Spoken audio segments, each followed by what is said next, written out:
what it do? Make that like button blue. Sub if you new. Hey, what it do? Make that like button blue. Sub if you new. Hello, salutations. What it do? It's not the gamer off out of Durag getting vibes like scrap. Let's get it. Welcome back, Durag Nation. Happy Wednesday for all you working people or in school. Happy Hump Day. Week is halfway over. I know you're looking forward to the weekend, and I'm looking forward to today. We got another state of play. This is, of course, the one that we knew was coming sometime in the spring, and they just dropped it on us yesterday. And of course, we got to cover it. This is going to be a special PlayStation State of Play that is focused on the upcoming Borderlands 4. Absolutely crazy that we're getting a Borderlands 4. There's so many games come out this year. Insane. What's up, chat? How y'all doing? We're live on YouTube and Twitch. Make sure you hit that like button if you're on the YouTube side of things. What's up, Eastwood, Joseph, Justin? What's up, F4, No Cap, Raiden? What it do? What's up, Gabe? Welcome. What's up, Knight? What's up, Blind? How's everyone doing? What is this freaking alert, bro? I'm getting some weird alert. I have no idea where it's coming from. Work. Just close your office door to watch this show. As you should. Ignore those people. Nothing is more important than the state of play. I know it's not the state of play everyone was hoping to see, but I'm pretty sure the state of play that it's probably not going to be a state of play, but May is the PlayStation event we should be looking out for. I think that's going to be a PlayStation showcase, proper PlayStation showcase. But for this one, I'm still very much interested in Borderlands 4. I'm not a Borderlands nerd like Jay Shockblast is, but I think the last thing I played was Tiny Tina's Wonderland, which I did like. I enjoyed it for like a month, but the DLC was pretty trash, so I ended up bouncing off of it. But it was fun, so I'm looking forward to jumping into Borderlands 4. Jay's obsessed with Borderlands. He was devastated when the Borderlands movie turned out to be complete dog water.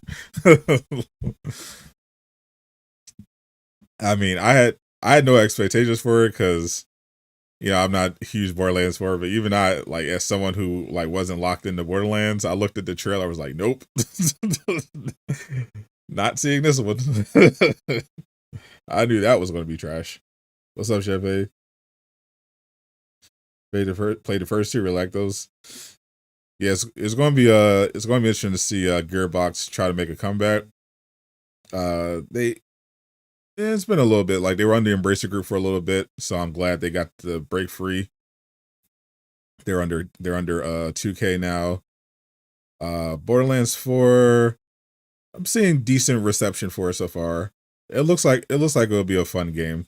I think Borderlands 4, maybe this state of play will help because we're getting a lot of gameplay, a lot of details. But feels like a type of game you gotta like see it in action or play it to really kind of get the impression of it. Because just look at the trailer, it looks like a Borderlands game. I think the key is going to be like, what's the combat feel like? What's the story? All that good stuff. What up? Minecraft did better. Not saying much, but I appreciate it. Appreciate you, Chungus. I can't even judge it because I didn't see obviously the Minecraft movie much more successful without question than Borderlands, but in terms of actual quality, I mean, I've heard Minecraft is, all just a bad movie, but but I don't know if it did well because it's a Minecraft and the IP is too big to really fail, and all they had to do was just the bare minimum, like throwing, like, apparently what carried the Minecraft movie was that they just threw in tons of Easter eggs from the game. So everybody just loved it. Whereas Borderlands has a more, and most of Minecraft fans are kids, but and they have no taste. But Borderlands, I think, is a more serious IP. The community, more serious, older players, and obviously not nearly as popular as Minecraft. So for that kind of adaptation, you kind of have to like take it seriously, which they obviously did not. Probably your favorite FPS or Doom. Oh, you're getting both of those this year. What a year! What a year for gaming. We're getting Borderlands 4, and we're getting Doom: The Dark Ages next month. We're getting Borderlands 4 in September.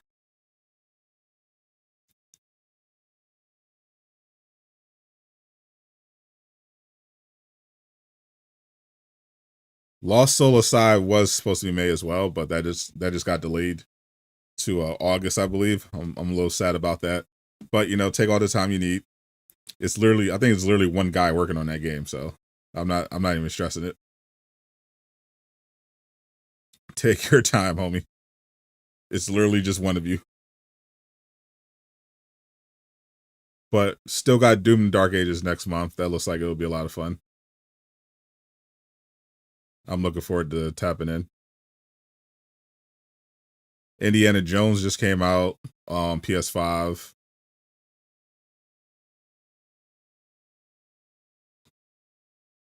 Traversal and Wolverine. I mean, if it's not, from what I've heard, it's not like an open world game, which makes sense. It's a more linear game, more similar to a God of War type of thing. So for Wolverine, yeah, it kind of just makes sense for him to just be like super agile, because he is. So some parkour elements, some climbing with his claws, and then like then maybe you have a section of the game when he's on his motorcycle. Yeah, it doesn't really make sense to have like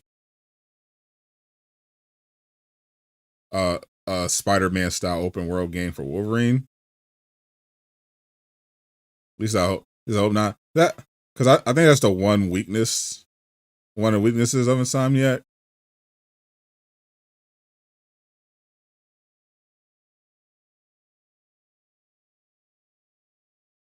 Like I feel like when it comes to the open world of the Spider-Man games, they haven't quite figured out how to make them interesting once the missions are done.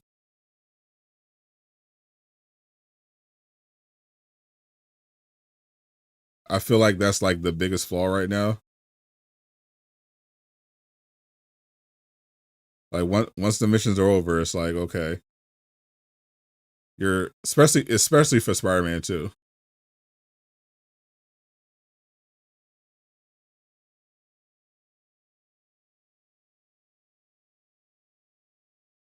Because when you get to the end of that, there's nothing really to do except, oh, okay, it's time to, I'm going to swing around. I'm going to do the same stop a stolen vehicle thing, which you can literally just autocomplete, or you're fighting symbiotes. Oh, there's this random symbiote attack. Okay, that's the entire thing. Folks, smash the like button. Appreciate you. And I feel like that just kind of is like,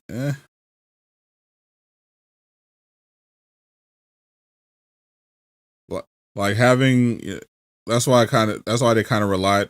People didn't notice it as much because Spider-Man PS4 has some good replayability. You know, they had DLC. You know, you could do the bases. You know, Spider-Man 2 basically just has like the new game plus, and you know that's replace the missions. That's pretty much it. And it has no story DLC, and which kind of like makes the problem look bigger. So, John, at least the first Spider-Man had DLC. Yeah, exactly. Sub Slip Shot. Yep. Borderlands 4 State of Play. I don't think they're going to do multiplayer. They seem like really adamant. Obviously, they had multiplayer ambitions. They were trying to make a whole live service game, but I don't know. The creative director, Brian Intar, seemed pretty adamant that they wanted the Spider-Man games, the mainline ones, to be single player, even though they pretty much did set up Spider-Man 2 as like a co-op game. It kind of feels like a co-op game, but he seemed pretty adamant that they want to keep it single player, and that's more so probably from a technical standpoint, because adding a multiplayer element on top of that, we already know Spider-Man 2 had its issues in terms of them trying to get everything ready on time. You know, having to like manage a multiplayer on top of that, probably something they didn't want to deal with at all. And for that, yeah, I'm fine. Like if you have time and you want to add like a separate multiplayer mode, kind of like Ghost of Tsushima did, yeah, that's fine, whatever. But for Spider-Man 3, I think I would rather them just kind of focus on improving on Spider-Man 2. That's it. And one of the things for sure I want them to improve on is that open world design. Like I feel like a game that did this really well, a superhero game as well, was Gotham Knights. Gotham Knights was a co-op game. You know, you could play it single player, but you can play all the story campaign in co-op. But you could also patrol in the open world of Gotham. You can, if you had a friend, you can join their game and just drop into their open world and just hang out with them. You know, while they're patrolling, jump into a mission if you want. And the stuff you can do was more interesting. Like, even when the story was over, the variety of crimes and stuff was much more interesting. Like you had a hostage situation where you had hostages with bombs strapped to them, and you had to take out all the criminals, you know, without the hostages blowing up. And if you got alert, and if they spotted you, it would trigger a countdown, and you would have, you know, a certain amount of time, like I think it was like 30 seconds, to defuse the bombs and to save the people, and then take out the criminals. But then you would also, you know, have, there's a witness being harassed, or a attempted prison break in transit. Like there would be like a prison transport, and they would try to do that, or there would be a standoff with the police that you could intervene with. You know, sometimes they would set traps for you. Like at one point you get the League of Shadows, and like you would find like loot or whatever out in the world. Sometimes that loot would be a trap, and they would just jump on you and try to take you out.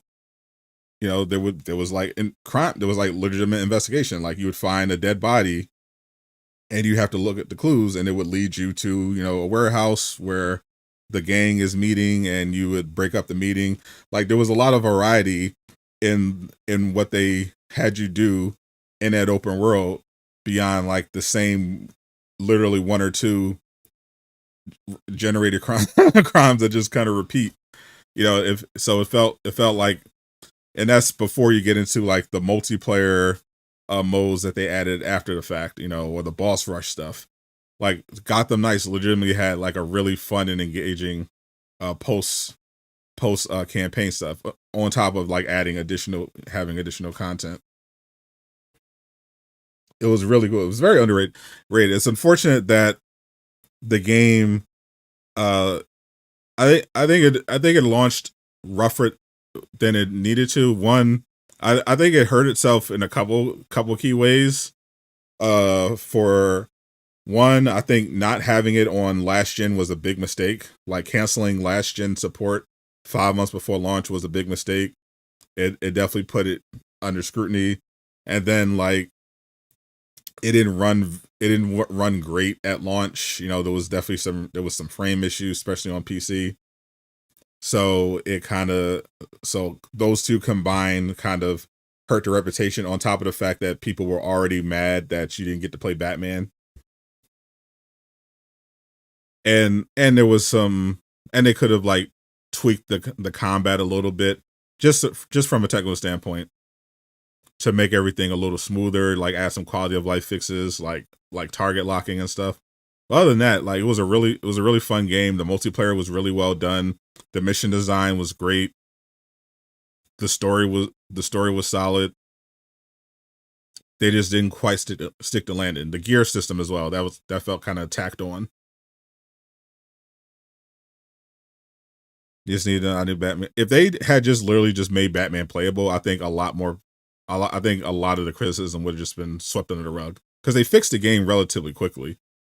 I think if at the end Batman was playable, it would have like wiped away a ton of the criticism. Like it wouldn't have been a thing, because there was a lot of people, like Gotham Knights got a ton of traffic. I remember being amazed at how popular the game was. Like despite what people try to tell you now, it was extremely popular. Like leading up to launch, like you could make practically anything. Like it was like a cheat code. Like anything with Gotham Knights in the title just did crazy numbers. like it did not matter what it was. Anything Gotham Knights related did insane numbers. Like people legitimately were excited about this game. They just unfortunately didn't stick to landing. But if Batman had been playable, oh, that would have been crazy. That would appealed to all the Batman only nerds. They would have been a little more patient about fixing about, you know, not having 60 FPS or whatever. But even without Batman, I think if they had just put it on PS4 and Xbox One, the game would have sold enough to justify continued content. I think that was the biggest mistake. Like they decided, not only did they decide to cancel it like only 5 months out when people had been looking forward to it on last gen, but they did it at a time when not that many people had PS5s. Like this was like the period where it was like slightly more, it was like more people, I think it was like 60-40 PS4 to PS5 ownership at that time. And that was like the worst. That's probably one of the worst moments to be like, oh yeah, we're not going to have it on last gen. That really hurt them. But I hope studios can learn from that game, because they did legitimately some really interesting things that I think would really help the open world genre in general, but definitely the superhero genre. Got the nice better in Suicide Squad, 100%. Got your PS5 and Spider-Man 2. Yep, what's up? What's up, y'all? Even a cap. What's up, King? What's up, Don? Because you thought it was multiplayer only. Yeah, if it was PS4, like a lot more people would have played it, because a lot of people already played it. But if they had kept it on last gen, a lot more people would have played it and enjoyed it for what it was. Because I noticed when like more people got PS5s and it got put on Game Pass and PS Plus, a lot of people were like, wait a minute, this game is good. Why did everyone say it was bad? Well, and that's fortunately just how it is. When you know, first impressions matter a lot, and they just didn't have a great one, but they did some really interesting things that I hope Spider-Man 2 can learn from, because Spider-Man 2, like, amazing when it comes to, like, generally, like, amazing when it comes to story, combat, always feels great. The traversal always feels incredible. It always looks really cool. But they have to figure out that open world, because the crime system, all the activities, they just aren't cutting it. And it was like at its worst in Spider-Man 2. I'm chilling. About to see Thunderbolts tomorrow. Birthday the day after. Good time. Haven't seen anything yet on Rise of Hydra since my last update. Sony is cooked. How so? Sony is last I checked, Sony still the market leader in console gaming. Like, their competition is literally giving them games. Their former competition is literally giving them games that just gave them 2 games this month. Xbox literally just gave them Oblivion Remastered and Indiana Jones this month, and they're getting Doom: The Dark Ages next month. what are we talking about? Cooking is more appropriate for sure. Yeah, birthday is on Friday. They are, but they got no games. People say that, yet PlayStation somehow it's a mystery, truly.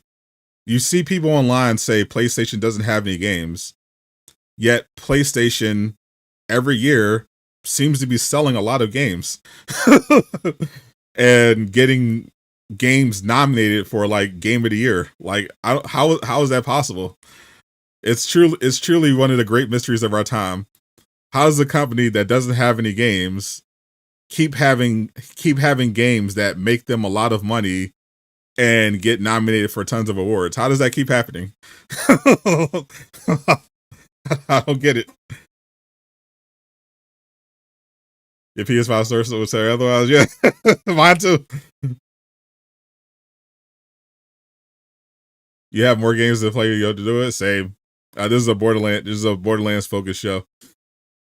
I was playing Oblivion Remastered. I was really enjoying it, but I tried to play it today, and the performance was just the frame drops was so bad that I was like, okay, I'm gonna go back to something else. So I just bought Claire Expedition 33 because everyone keeps talking about it, and I'm here it's great. Like, I was sold when Paul Tassi bought it and said that he loved it because he hates turn-based games, and I don't hate them, but I don't like them, generally speaking. Like, he was like me when it came to Baldur's Gate 3. Like, objectively thought it was great, hated the combat. But certain turn-based games I can deal with, like Midnight Suns, Final Fantasy X. I was able to get through that. But he said even though he hates turn-based games, he loves Claire Expedition, so I had to tap in. So I got that. There's new content coming for Assassin's Creed Shadows. I still got to finish Monster Hunter Wilds. I haven't even started I got Cyberpunk because I wanted to finally get it and play it. Haven't even started it. Still haven't finished Final Fantasy VII Rebirth. I didn't finish Black Myth Wukong. I did like a 2-hour trial of it. Didn't buy it. Like, I have a ton of other games I haven't even gotten to yet. It's crazy. Just waiting the Invincible trailer, same. Kingdom Come, there's no way I'm getting into Kingdom. So certain games I could just write off. Like Split Fiction apparently was supposed to be really fun. I got an offer to play it, so I might do that if I have time. But Kingdom Come Deliverance 2, I looked at it, studied it. I was like, nah, not for me. Which is fine, because I do like a RPG, not that kind of RPG. But this year I'm fine when it comes to RPGs. We got plenty. We still got my GOAT Crimson Desert coming out potentially. the RPG of the decade. We got Ghost of Yote, the action RPG. I'm good. I'm good on Kingdom Come. I'm not putting 100 hours into Kingdom Come.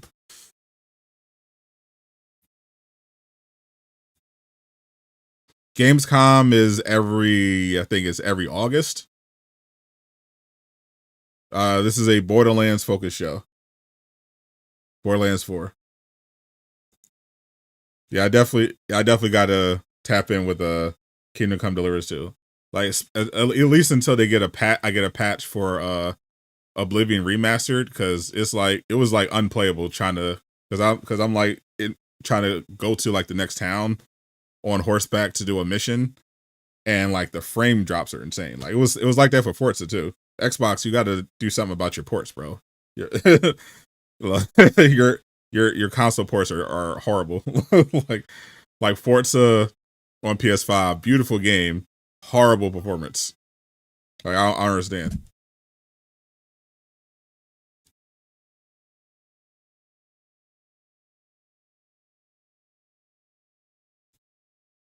I don't get why it's so bad.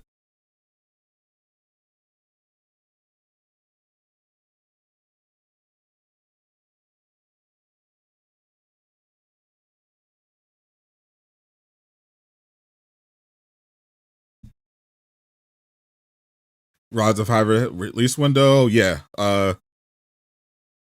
The actor who plays Black Panther said that they're targeting. I think it's Carrie Payton. He said they're targeting Christmas, December. So like currently they're targeting the end of the year, pretty much. Captain Nice better than Suicide Squad. Definitely agree. Indiana Jones has been running well, but there's been a few times where it hasn't loaded. Yeah, I didn't try Indiana Jones. That's the one thing I didn't try. Like I got offered codes for Forza, Indiana Jones, and Borderlands, and Oblivion Remastered, and I ended up doing Forza and Oblivion, and Oblivion ran fine the first day, and it's horrible right now, but Forza just ran terribly. And I'm on the Pro.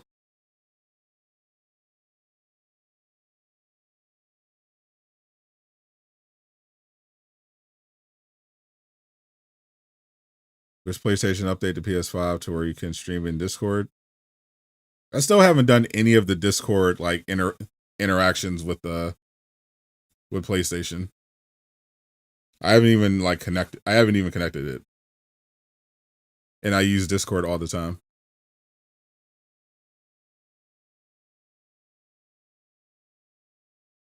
I just been putting it off.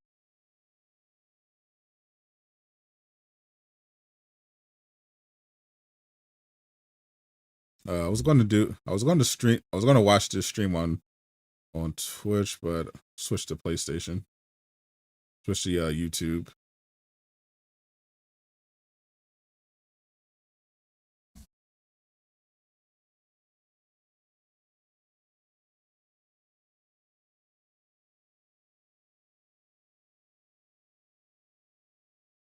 Bro, where is this notification coming from?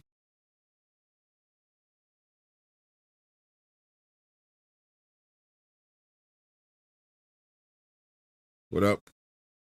Shout out to Durag Nation.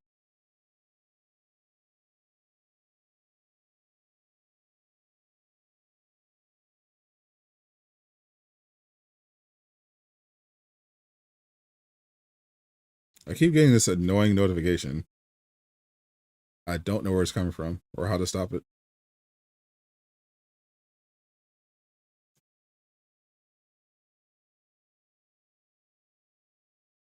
I gotta figure this out.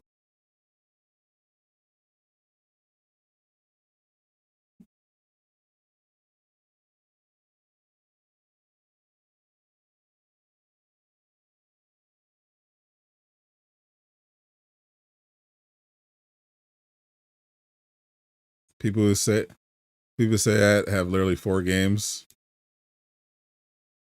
Fortnite, NBA 2K, that year's COD, and Madden. It has to be, bro. Like I had someone earlier try to tell me that try to argue with me and say that that 2025, because I said in the video that 2025 has been a crazy year for gaming, which is just objectively a fact. And someone tried to argue that, oh, no, you can't say it's that good. Like, literally how? How is this not how is this not an insane year for games? Like, what are we talking about, bro? Like, if you're anyone who says 2025 isn't a great year for games, you're straight up, you're not a real gamer. Like, I'm sorry, you're not that guy.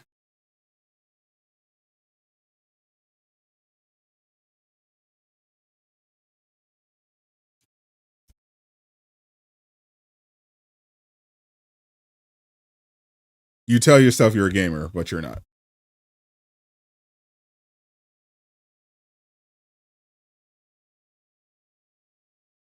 Like, we're still in April, and you can already argue that 2025 gaming wise has been better than 2024.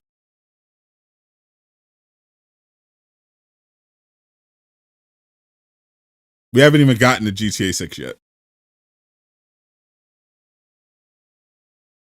which I think finally got a release date.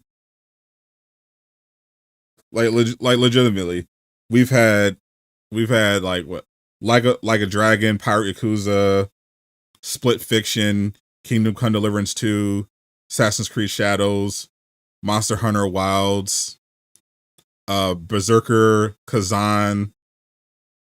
We just got Claire Expedition 33, the Oblivion remaster, Indiana Jones coming on dropping on the PS5. We got that drug dealing game that's blowing up. We got next month we got Doom coming out. We still got we're having a showcase for it right now, but we got Borderlands 4. We're gonna have Lost Soul Aside,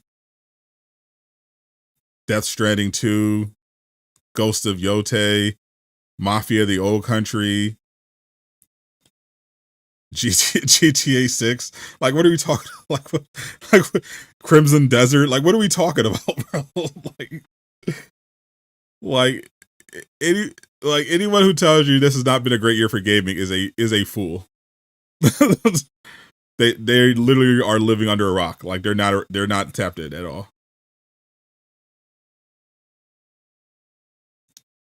Schedule 1, yeah.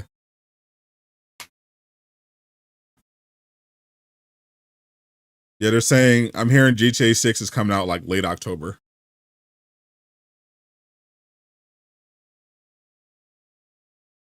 Black Ops, there's no way Black Ops is going to be Game of the Year. No Call of Duty is ever getting Game of the Year again. It's not happening. Metal Gear Solid Delta. Yep, that's another. like there's so many crazy games coming out in 2025, bro. Like, how can anyone argue this hasn't been a great year for gaming, bro? If the year you could just stop it right now and still conclude this was a great year for video games. Like, you can stop it, you can cut it off right now, not release any other games. You can delay all the other games into 2026, and you could still say that 2025 was a great year for gaming. like it's crazy. Standing on a random corner in Boston, about to meet with YouTube, watching YouTube. Jay has completed YouTube Inception. Hope you have a good time, Mr. Shockblast. Tell the YouTube Illuminati I said what's up. Yeah, Crimson Desert looks insane.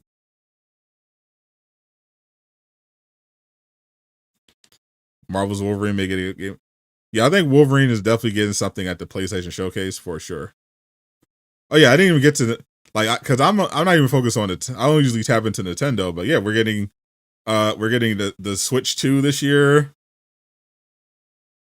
that's a major console drop. Like I don't play Nintendo, but that's a major event. Nintendo's like massively popular. All their games are massively popular. So you're getting a Switch 2. And I saw what they're coming with. They got like a new Metroid, new Mario, new Mario Kart, open world Donkey Kong. Like it's this is a crazy year for video games. It's literally got stuff for everybody. For the live service people, you still got your ongoing games. Now you got Marvel Rivals to throw in there, but you're gonna have your obligatory NBA 2K slop in September. Like it's crazy. Intergalactic gameplay trailer. You're getting us priority placement in all feeds. That's what I'm talking about. I decided already ahead of time I'm not buying the Switch 2. And that was before I even saw the price. I was like, oh, Switch 2's coming out. I will not be buying. I didn't get the Switch 1, had no interest in the Switch 1, won't be getting the Switch 2. If I traveled more and like supported Nintendo, I'd probably get a Switch 2. But since I work from home, I'm like, why would I get a Switch 2 when I could just play on my PS5 Pro?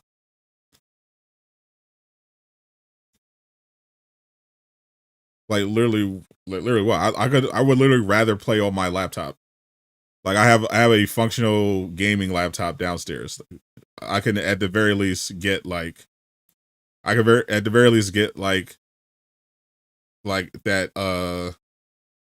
that service that lets you stream PC games on like simulating a high-end rig. Like I think it's GeForce Now. I can literally just get GeForce Now and put it on my laptop or hook it up and play it off of my TV if I wanted to switch things up from console. I literally have no need for a Switch. Pro's the best console.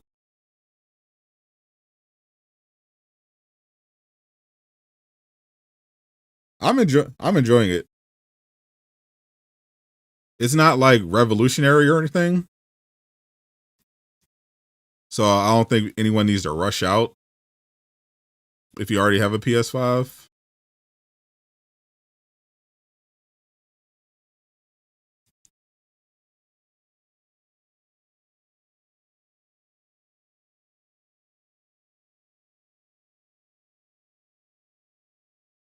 I think it's good.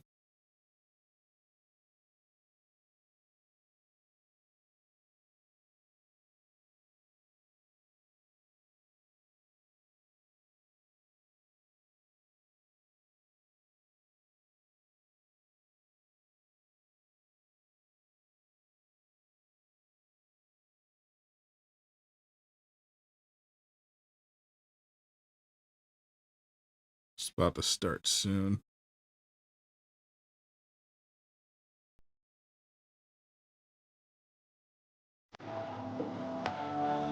Here we go.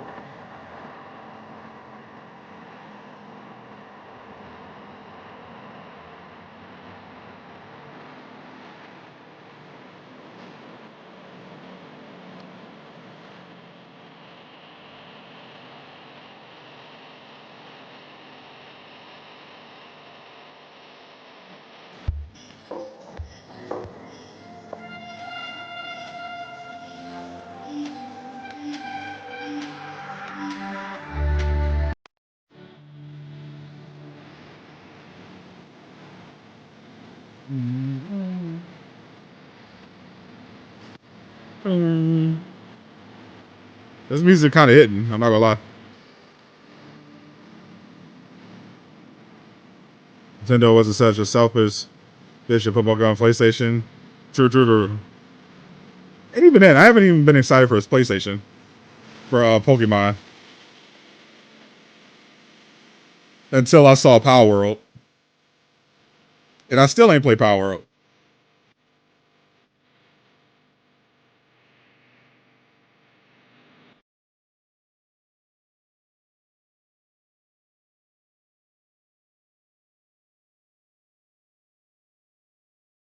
Is Xbox teaming up with Steam with their new console? I have my doubts. I know that Xbox is. I heard that Xbox is trying to do something where they're essentially trying to turn their next console into a PC. But I don't know if they're teaming up with Valve to do it, because Microsoft is a computer company, so it'd probably just be a Windows thing. But if they could figure that out, yeah, that'd be huge for them.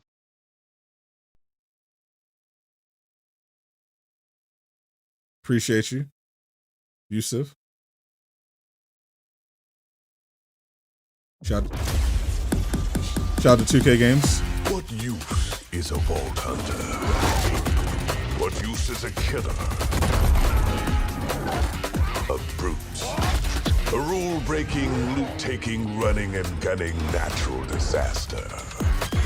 You are, in a word, mayhem. That's the last time you had yours was the Surface. Take that personally. Game of the year already. Oh, you convinced Jay.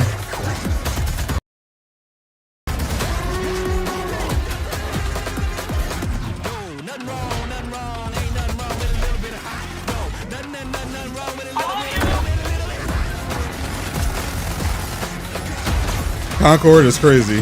Have you never seen Borderlands before?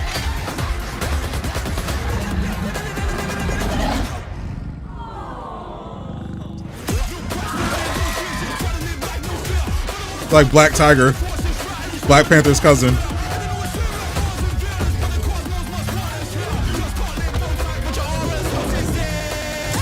Be advised, a citywide curfew has been enacted. Violators will be shot on sight. Concord 2 is becoming like the laziest criticism I've ever seen in gaming. Like, y'all could do better.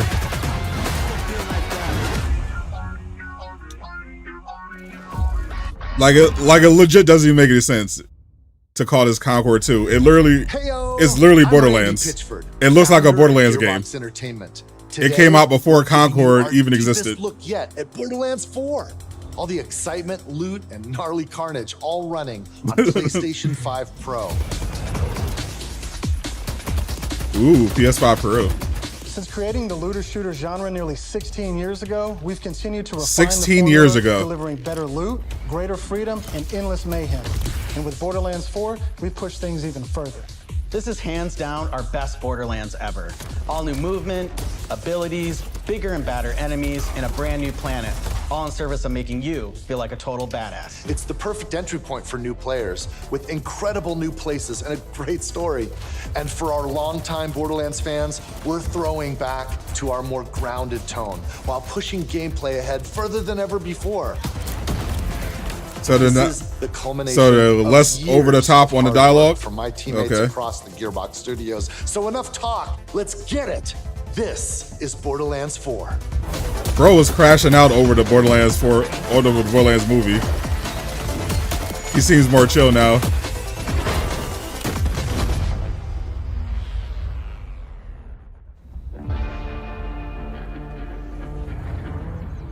Borderlands is an unforgiving sci-fi universe where life is cheap and guns are plentiful.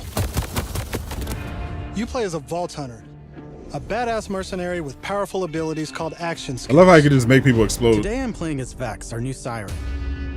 She wields supernatural phase energy to devastating effect. She can use that energy to empower herself, or channel it to conjure deadly minions that fight alongside her. And because everything's better in co-op, I'm joining as Rafa, That might be my a main. former TDR soldier who wears an experimental exosuit.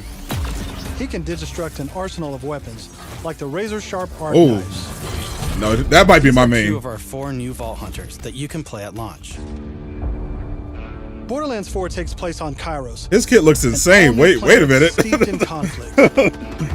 For thousands of years, the Timekeeper kept the planet hidden, controlling its inhabitants. Every with game you made in the bolts, Siren. cybernetic implants fused to their spines. Yeah, the Siren in this game looks pretty Anyone who stepped cool. out of line was brutally crushed by his army of synthetic But that, soldiers but known that, as the Order. and she's hot.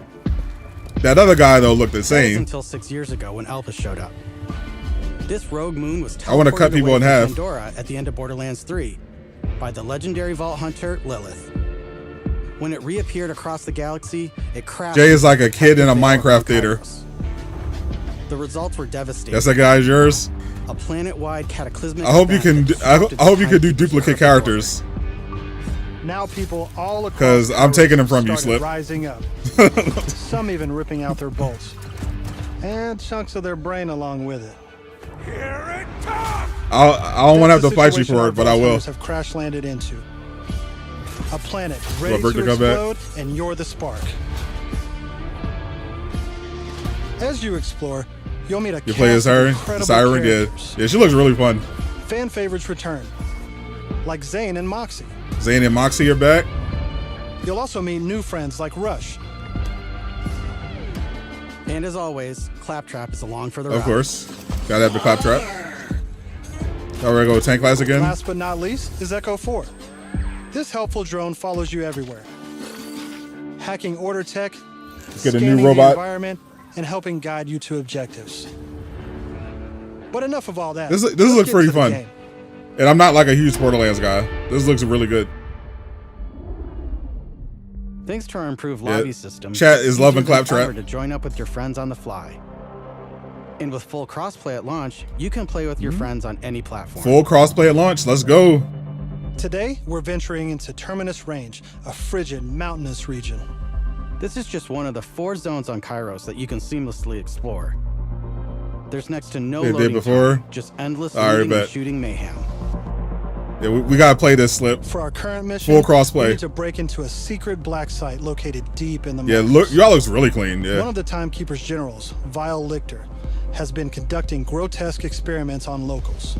It's up to us to stop him. I'm just used to janky UI All right, let's get moving. because I love a good looter Here shooter. I'm using Glide, one of our new movement abilities. Along with dash, double jump, climbing, and point grapple, these make getting around more fun and add a ton of utility to combat. I guess so. We got some nice traversal options: the glide, double jump, and the As grappling you hook. traverse, you'll uncover a vast and beautiful world. The Salvador. And to bring Kairos to life, we've introduced dynamic weather and events, so you Ooh. constantly have new things to discover. I love There's some also dynamic plenty weather. of local wildlife to contend with, like these Kratch, flying beasts who attack in flocks. Melted.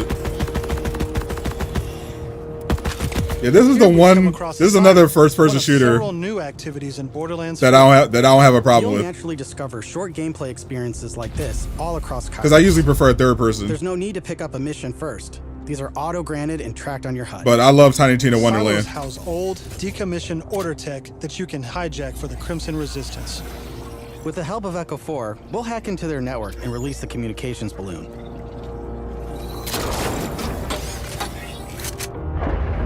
Why the gunshot sounds so satisfying? Yeah, the sound design is really crispy. They did a really good job of the sound design. The environments look great too. But yeah, the sound design is really good so far. Now that we're in charge, we can fast travel to the silo. Ooh, And as fast a travel? bonus, it's revealed the approximate location of a vault key fragment. We can collect these fragments to unlock a hidden Nice, vault, nice. a high-level dungeon with challenging combat and serious loot. Great sound design, cleared UI, crossplay, Let's get after it. dynamic weather, great visuals, a lot of traversal options. This is pretty good. They're doing a pretty good job so far. Another nice thing about You Silos need to is loot. you can Yeah, zip line up and I'm a take loot off. goblin. Ooh.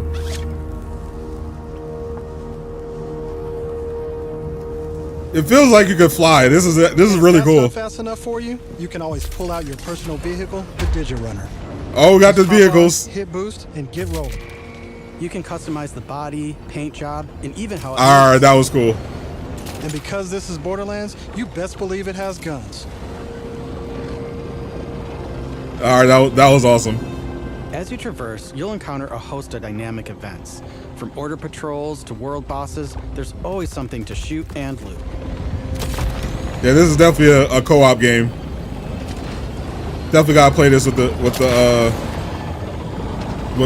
squad. All right, we're coming up on an order outpost. Let's see the new movement abilities in action. Nice. Blew up the crate. Just farming right now. Chaining our new traversal abilities together makes combat more dynamic than ever. You can dash in and out of melee attacks, dodge projectiles, or quickly reposition to gain an advantage.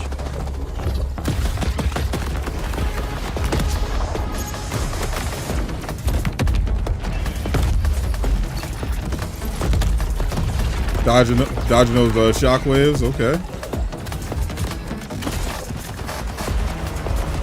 That Destiny 2 slot. It's looking pretty clean so far.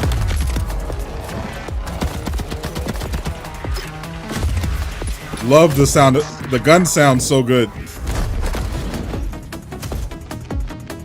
Everything feels like it has a lot of impact. Now I know that there's a vault fragment around here somewhere. Because that But we crunchy got sound a mission to design. get back to. Let's pull out Echo 4 to show us where to go.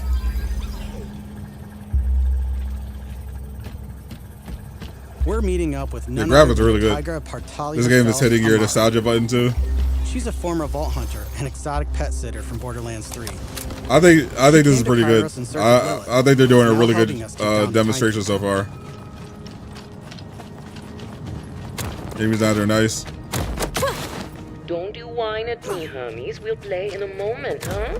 I love how clean the traversal Agree is. to pet sit for a few weeks, and the next thing you know, you're having full conversations with Hermes. One thing I don't like about first-person shooters, some first-person shooters, You don't use security like that unless you've got Is the something to movement. hide. This must be the path to the black side. especially if I'm like going along a But big if map. Lilith is on the other side, I don't mind some property destruction. Ooh, your specialty. Please, be my guest. Damn, she bad. Come, let's throw some light on this. Did she just grow 6 arms? Holy. This place is crawling with creeps. Clear them out. Co-op has always been at the Does heart need of to Borderlands. see the and gun? we put Yeah. a ton of work into making it better than ever. She just Our improved lobby was sprouted just bat start. wings. You can also set your own campaign difficulty independently of the rest of the party. Ooh. This way, everyone can tune the experience to their liking. Ooh, that's a And you really don't have good to worry feature. about looting and just stealing your drops, as loot is always instanced for each player. Plus, if you ever get split up, Ooh. you can easily fast travel to your friends. Those are really And 2 players good quality of split life screen returns changes. So you can enjoy couch co-op. Regardless of how There you go, play, Eastwood, couch we just co-op. want you to be able to hang with your buddies and have a great Wait a minute, they time. just dropped some insane quality of life features back to back. What the hell? Hold on. What the hell is that? You can instantly fast travel to your teammate if you get lost. Split screen couch co-op. Independent loot drops, so you don't have to worry about your stuff getting stolen. And you can set independent difficulty, Everyone else. so you don't have to worry. So you have to worry about Tim feels like the product of Lictor's. if you're playing with someone at a lower level and you want to do higher stuff. Oh, that's really cool. Creeps. I shudder to think what he's doing to Lilith. We need to get inside. All right, they're cooking right now. You see enough? Day one buy. Yeah, this looks like a dub. This looks like a day one buy for sure. Hermes is really If creeped out. you're looking for a Not new looter me, shooter, obviously. Hermes. this looks Now like that we're the in way. black side, let's take a moment to talk about The loot. independent difficulty setting is so smart. It is really smart. Borderlands It's 4, one of the things that each drove me piece of gear crazy comes from one of about 8 some manufacturers games. with their own characteristics and trademarks. There's Jacobs with crit-friendly black powder weapons, the elemental expertise of Maliwan, Sadot, who solve lower accuracy with more bullets, Okay. the toss to reload Tedior, Toss to reload. or Torg with explosions. We Oh, also damn. have 3 new ones: the Order with powerful charge and release blasts, fully auto rippers, Okay. and the reliable, easy-to-use Daedalus, which can use Ooh. multiple ammo types. But that's just the start. We've introduced an all-new licensed parts system. This allows for behaviors and abilities from multiple manufacturers to spawn in a single weapon. For Oh. instance, this flat-off assault rifle features a Torg mag, Hyperion shield, and a Maliwan elemental switch, meaning it shoots fast and explodes things. That's actually really cool. The higher the rarity, the more parts that can randomly spawn, creating wilder and wilder loot. And that's before even getting into alt fire modes, underbarrels, and elemental damage. And there's probably customization too. Are truly endless. That's a ton of loot. To Holy support shit. playing with your favorite manufacturer, we've added enhancements. This new type of gear replaces artifacts. Mixing and matching the manufacturers is such a good. The manufacturing parts is such a good idea. Current enhancement. It adds a kill bonus to all guns with deadless parts, along with more reload speed and critical damage. All the looter nerds are rubbing their hands together right now. Build around your favorite manufacturer, immediately turning just okay guns into amazing weapons. Finally, we've heard your feedback, and we've overhauled our drop rates and loot across the game. Ooh. We work hard to make sure all our gear feels better than ever, while also making rarity matter again. This makes for our most satisfying loot chase ever. And at the top of everything are the legendaries. loot chase. Gotta have the loot These chase. have always had unique effects that you won't find on any other piece of gear. But in Borderlands 3, they drop too often. This not only devalued legendaries, it made everything feel less valuable. Oh, they're addressing the loot chase. Not only do all guns feel great, but now legendaries will truly be special events. We've added the magic back to our loot chase, and we know you'll love grinding all that great gear on Kairos. But let's get back to combat so I can show you my favorite thing. They're cooking. This is the new gear slot for grenades and heavy weapons like rocket launchers. Oh, I love a good rocket launcher. Taking up a gun slot and ammo, Ordnance now has cooldown timers. Ooh, Ordnance has cooldown timers. Boss fights. Now you can blow stuff up as often as you want. Oh, that's so smart.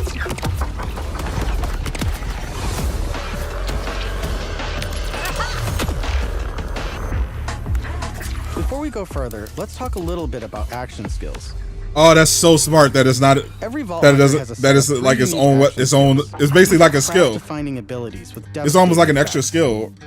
Up until now, y'all drop I've this been down. using Incarnate to deliver powerful phase blasts. But let's switch it up to phase familiar and pull out trouble. As you can see, Black each Panther action skill has its own branching skill tree, giving you more build freedom than ever before. On top of passive skills, you can further customize action skills with augments and capstones. These are socketed enhancements that add new behaviors and functions to your action skill. Different builds completely change how combat plays out, resulting in near endless freedom to experience. Oh my god, the builds. You can swap unlock augments or capstones on the fly, or completely respec your skill trees at hubs around Kairos. Oh, this gives us a free chance to respec? talk about traits. Each yes. has a unique passive ability called a trait. For Vex, her action skills attune to the element of her equipped weapon. So by swapping guns, I can change Trouble's damage from kinetic to shock, fire, or any other elemental type. Ooh. And also, you can pet the cat. Oh, of course. You gotta be able to. Or is it? Let's see where this vent takes us. Gotta be able to pet the cat. God. Are those test tubes? This is why you invest in the DualSense Edge. Oh, damn.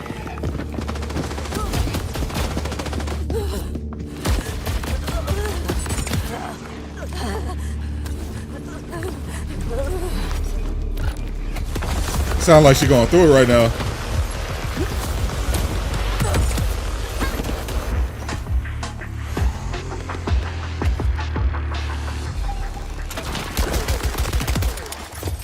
Instant buy, you can pet the cat. They'll usually pick characters. This might be the exception. Yeah, the familiar looks kind of OP.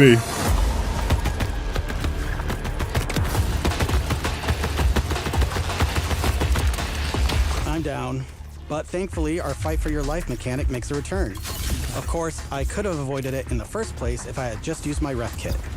This new piece of gear provides health and other buffs, like temporarily boosting my elemental damage, rate of fire, or movement speed. Oh, I love this.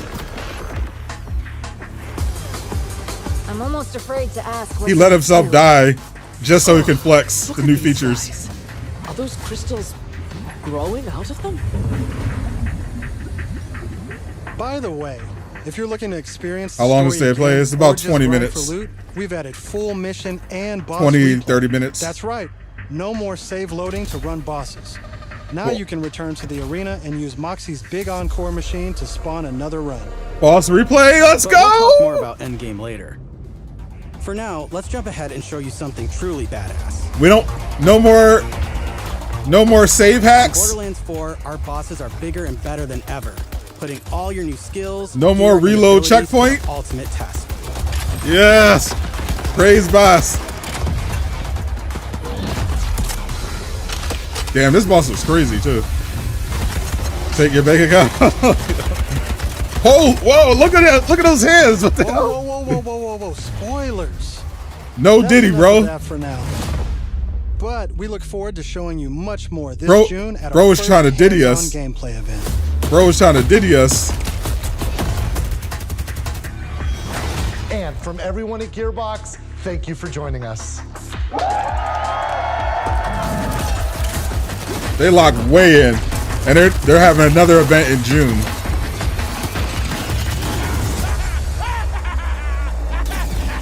All right, this game was crazy. I'm not gonna lie. They actually cooked here. Not gonna lie, they actually cooked here.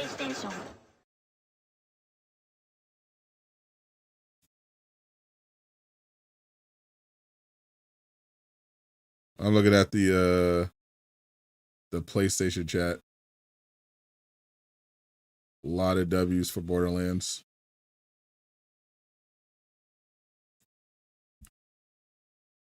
Yeah, they changed the date. It's September 12th now. So you're getting it earlier than you would have previously gotten it. Originally, it was September 23rd. I wonder if they moved it to be away from October, because Ghost of Yote is on October 2nd.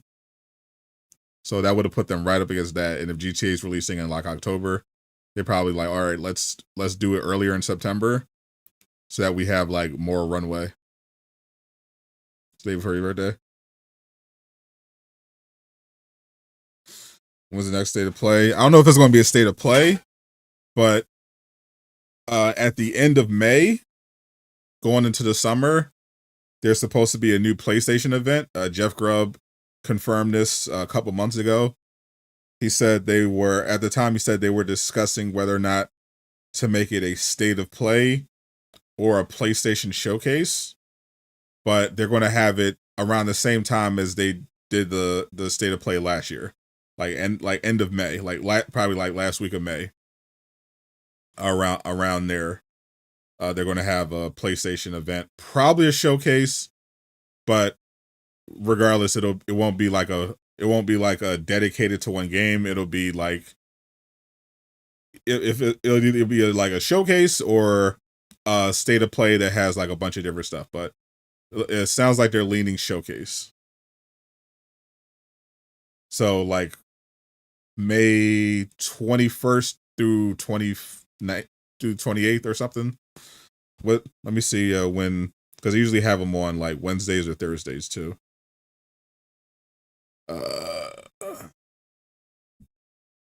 So 25th is a Sunday. So last week of May is the 28th. So the 28th or the 29th of May. I'm looking at the calendar right now.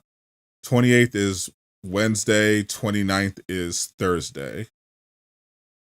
So either 28th or 29th or 21st or 22nd. Probably that last week. So that's a PlayStation showcase or another state of play. They were deciding a couple months ago. I think they're going to lean showcase because they usually have a showcase every other year and they skipped 2024. So I expect the showcase to be like then. And at that one, we'll probably get more updates on first parties PlayStation games. Like obviously Wolverine's the big one. But like they have a couple things coming out. Like Ghost of Yote goes on sale this week. So we'll probably get a Ghost of Yote gameplay demo, like 10 to 12 minutes. Like they did for Spider-Man 2 at the last showcase to drive up pre-orders. We'll probably get a Wolverine trailer to just update fans. Probably announce the release window. which is probably going to be 2026. We'll probably get a release date for Phantom Blade 0. They'll probably do something for Death Stranding 2. I know Intergalactic, the Naughty Dog game, is a couple years away. Even though it does have gameplay, like it's actually playable. So maybe they show some gameplay for that. But Naughty Dog also has another game that they've been working on that's unannounced. So maybe they announce that if they don't show anything for Intergalactic. Santa Monica has some stuff they've been cooking up. There's like another God of War project that's supposed to be coming out.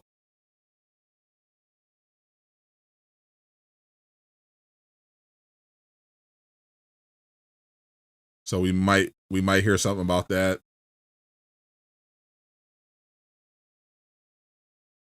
Soros from Housemark. Probably a little soon for that, but yeah, they might have something. It is coming out next year, so they might have something beyond the trailer. Well, Horizon.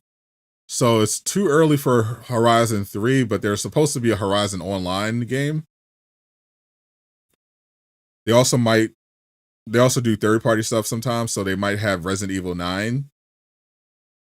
Resident Evil 9 is probably is getting revealed either at the PlayStation showcase, or Capcom might just save it for their own, or they'll do it like at a Jeff Keighley show. But Resident Evil 9 is supposed to be getting revealed soon.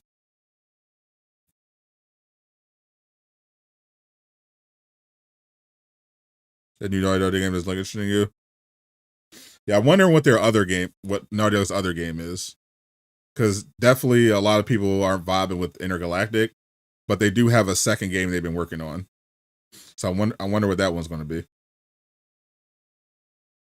But I'm definitely looking forward to seeing what they come up at the showcase. In terms of Insomniac, I wouldn't expect anything beyond Wolverine. Venom obviously would be crazy. Spider-Man 2 DLC would be crazy. But at this point, I think if they just give an update on Wolverine with like a release window at least, then I think that'll cool fans off for a while. You just courage you wrote they gave it for his electricity, internet, rent, and ramen, but it's worth it for video games. Holy 2025 is great. The good thing is the games coming out in 2025 are going to be so good that you won't have to buy anything in 2026, but you probably will, because there's some good shit coming out in 2026 as well. In 2026, we're gonna have Wolverine. We're gonna have Undefeated Genesis. We might have Iron Man. They still haven't confirmed that one yet, the release window of that one yet, but that feels like that could be a 2026. This year has been crazy. Another Ratchet & Clank. Soon, definitely not soon. Unfortunately for Ratchet & Clank fans. Insomniac's definitely not doing one soon. Insomniac's next game is Wolverine. The game after that is Spider-Man 3. From what we could tell. There were rumors there's a Venom spinoff game, but we know they're definitely all working on Wolverine right now, for the most part, and they're also working on Spider-Man 3. So Ratchet & Clank is going to be a while. Chicken Jockey still don't know what that means.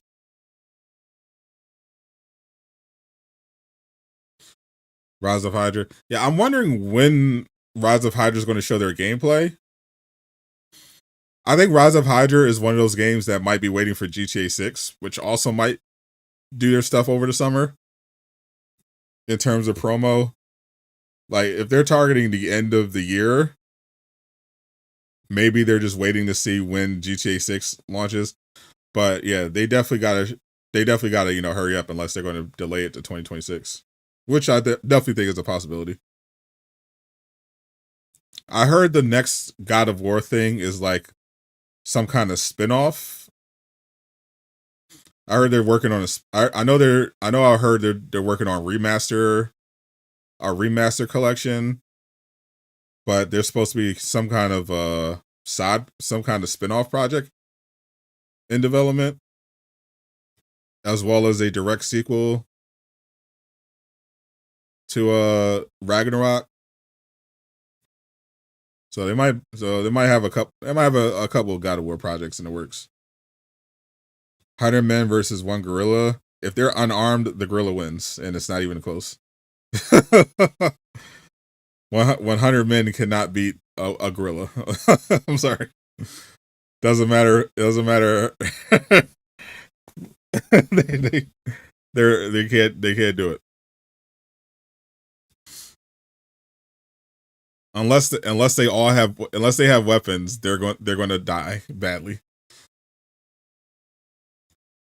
The gorilla, what you don't understand is that the gorilla is not going to run out of stamina, because the gorilla doesn't need stamina to beat 100 humans. Like, I think the problem is people like see cartoons or stuff, see animals on TV, and they don't actually like tap in. They don't watch like, the National Geographic or whatever, so they don't actually know how like strong and fast these animals are. Like there's one of those dumb questions going around on Twitter right now. People saying if you have to survive with one animal for 20 minutes, and if you do, you get $100 million, which animal? And the choices was like a gorilla, a bear, a tiger, and a hippo. And a lot of people said hippo because they don't know anything about hippos. They assume, they're just slow and they could just outrun them for 20 minutes. It's like, no, hippos are literally some of the fastest animals in the world. They could run. A hippo is not only a murderous psychopath that kills literally 500 humans a year, they're as fast as horses. They run like hippos, as big as they are, people just assume because they're so big, they're slow. They run like 40 miles an hour. like you're not going to outrun a hippo. You're not going to hurt a hippo. It's just going to kill you. And you're not going to be able to do anything about it. A gorilla is going to punch you once and you're going to die. like a gorilla is more than 7 times stronger than a human. They're not gonna. It's not gonna be draining all this energy. Like, you're not gonna overwhelm him with numbers. Only like a handful of you are gonna be able to physically attack it at the same time.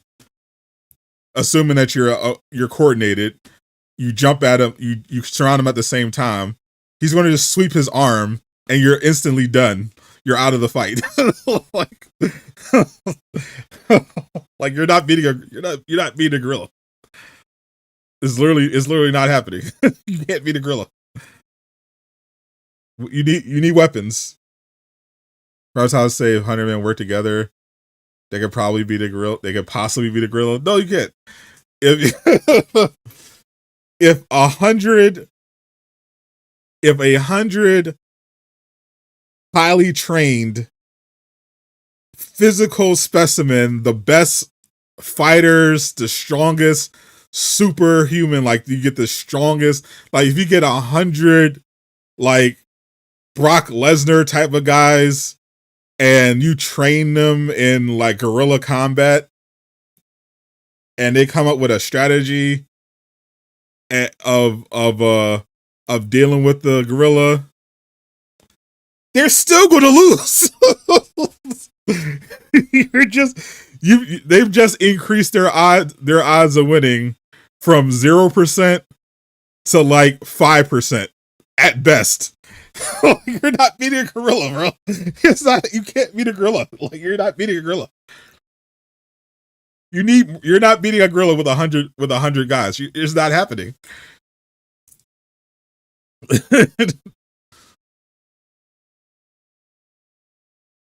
Yeah, I was always saying, boy. Your Prowler is a real file. People really think they're the main character, bro. You're not him. you're not that guy. This is not a cartoon. This is not a comic. There are so many animals. Literally, the only reason we're like in the position that we are is because of our technology. Like because we're smarter than animals and have our opposable thumbs, so we're able to build, weapons and technology. That's the only reason we're dominating animals. If we didn't have our technology, we could not run the fade with like barely any animal in the world. Like, so many animals would just absolutely wreck our shit. Like, you don't even know. We just don't think about it because we just see the animals in the zoo and we just assume, look at all the nice little cute animals. Like, no, they will destroy you, bro.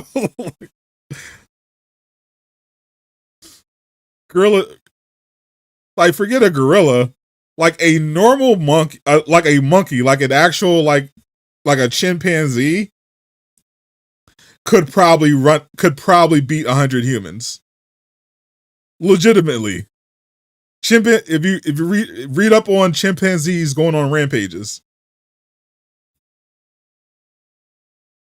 there have been a lot of times where chimpanzees just go out of control and they just kill like 10, 20 people before anyone can stop them. And you think if you get a gorilla, your odds are going to improve? Like, what are we talking about?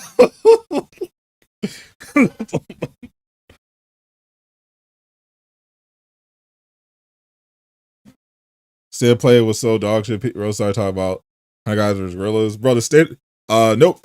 Obviously you weren't here. The state of play was over and someone asked about it. I love the state of play. I'm very excited for at first I was just curious about Borderlands 4. Now I'm locked in. I'm ready to play Borderlands 4 day one. Hopefully a little earlier than day one because they might slap me a review copy. I'm locked in on it. This is just funny. That was an amazing showcase for Borderlands 4. You're crazy. We had a great time. Tarzan was him though, actual or too bad he wasn't real. Tarzan is not real life.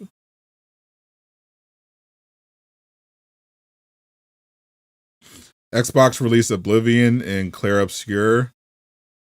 What are you talking about, bro? bro was babbling about nothing. Like, what are you talking about?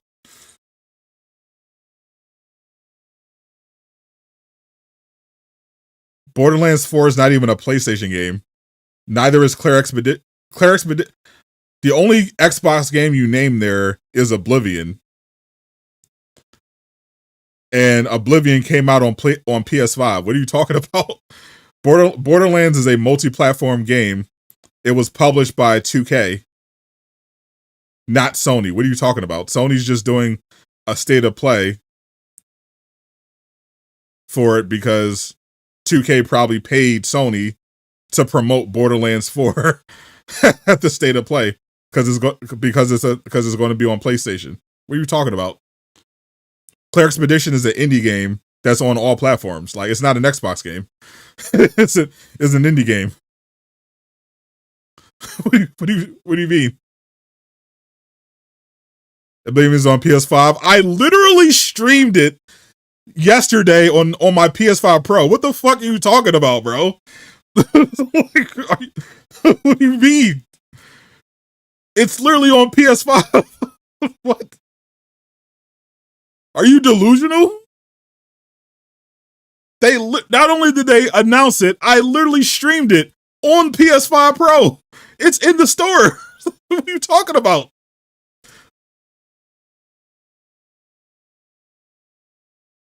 It's on the front page of the store.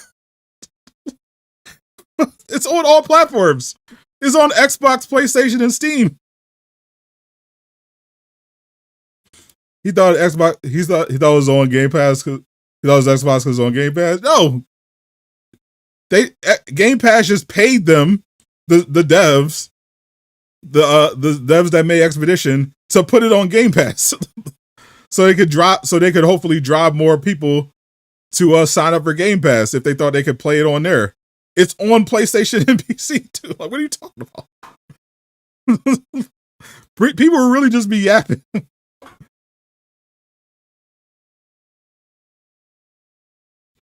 Like, the console wars, there is so much cringe on the internet, and especially in the gaming community. But the people who are let's be honest, the Xbox players who are still desperately holding on to the console war are actually just sad. Like, bro, it's over, bro. like the Xbox console war BS is like the meme with the dude who has like the shredded backpack. Like, let it go, bro. It's over. Like, Phil Spencer literally said they lost. It's over, bro. Forza just came out on PS5. It's a wrap. Let it go. Move on, bro. Move on. You can move on with your life. It's over. The console wars are done.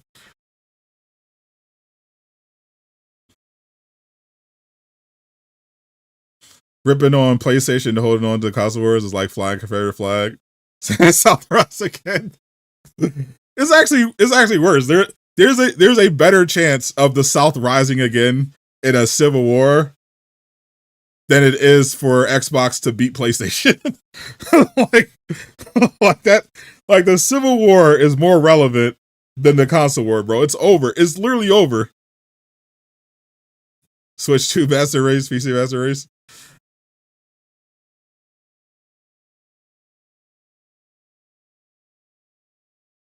When they announced it was like a 20-minute deep dive into Borderlands 4. And Borderlands 4 looks insane. Cannot wait to play it. Definitely a game I'm playing with the subscribers. People literally choose a system at 10 and fight for it like it's like support. Actual facts, bro. like I understand if people want to have their preferences, but going to war like it's your country and you've been drafted into the Xbox army is like some next level sad shit, bro. Like, the $1 billion company does not care that you're fighting for them on social media, bro. They just want your money. They're not going to give you a pat on the head. Phil Spencer is not going to rub your belly because you're going into somebody's stream and making up lies about games that released on Xbox. No one cares, bro. It's over. Who won the console war? PlayStation won. Nintendo was smart. Nintendo was in the console war and we're like, you know what? F this. We're just gonna do our own thing. So Nintendo was doing their thing over here, independent from the console war, with their handheld market domination. Then that just left Xbox and PlayStation, and then PlayStation won. Xbox just gave up and said, you know, we're just going to look to the future and just be a multi-platform publisher. That's their new move. They're going to, which actually positions Xbox, if they play their cards right, to be in a really good position for the future. Because if gaming does trend towards like cloud gaming and stuff like that, they already have good infrastructure. They have a possibility of hitting the ground running. Like, I think a PC console, if they do it right, could be really big. If they can work out something with Valve, that could be really big for them. But in terms of like traditional console gaming, like it's over. Like they've thrown in the towel. It's over. It's a wrap. Arkham games versus Insomniac games. Arkham City is still my favorite superhero game ever. But I think all the Spider-Man games are better than all the other Batman games. Arkham City is just my GOAT. Everything else is Insomniac. Stream's done when I say it's done. You know, Sega might have upcoming games announced. Oh, Sega's cooking a lot. They're bringing back a lot of there's a lot of old stuff from the Dreamcast era that's coming back, like a Crazy Taxi. It's going to be interesting. Night is peak. I think Arkham Knight is so overrated. I understand why people like it. I think it's funny how like opinions on it shifted. Like a lot of people were hating on it at launch, and then like after the fact, people decided it was like just a generational masterpiece. I think Arkham City is just objectively a better game. Can't wait for the new Sonic Racing game. You laugh, but people will buy it. How many teams do you think Insomniac currently has? Probably 2.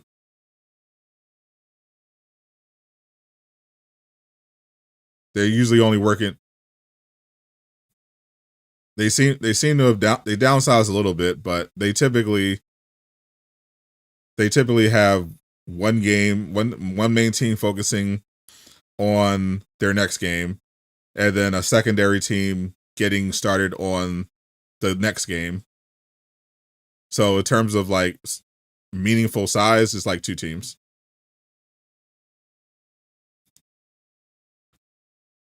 You realize Batmobile wasn't as bad as they thought. I think the Batmobile is worse than you thought. I played it recently. Arkham Knight, the Batmobile sections of Arkham Knight are so bad. like it's terrible. I think Arkham Knight is incredibly overrated. I did not like it. I thought City was way better. Like in every way. There aren't that many 2026 games we know of so far, but of the ones I do know of, I'm definitely excited for them. Arkham Knight is the worst in the series. Tank Wars in the Batmobile, bro. It's not just the fact that they had a lot of those missions. They did. That was like way too much Batmobile related stuff. But I hated the handling of it. Like it didn't feel good.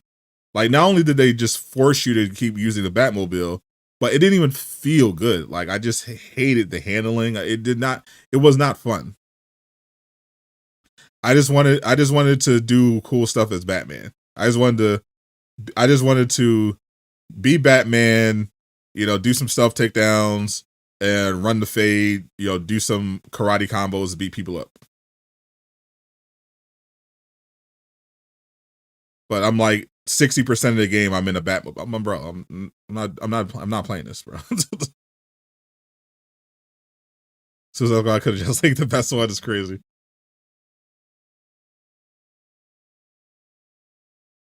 I think people initially when it came out, people had a problem with the Batmobile missions and the story. those were the big things people didn't like about Arkham Knight when it came out. The story and the Batmobile stuff. Especially since Rocksteady kind of tried to gaslight people about who about the identity of the Arkham Knight. So people were triggered when that was revealed, and they were revealed to be right. Yeah, that rubbed people the wrong way. But I didn't think it was bad. It was just like it was just like the game itself, like the mission designs and stuff. I just didn't like it. I just did not enjoy it. Saw a video breaking down the percentage. Time spent in the Batmobile, you think it was over 40%, which feels like 80 is exactly like that. Come on, bro. That's one of the reasons why I'll check out. Obviously, I'll check it out. I'll do coverage of it when Rocksteady reveals their new Batman game.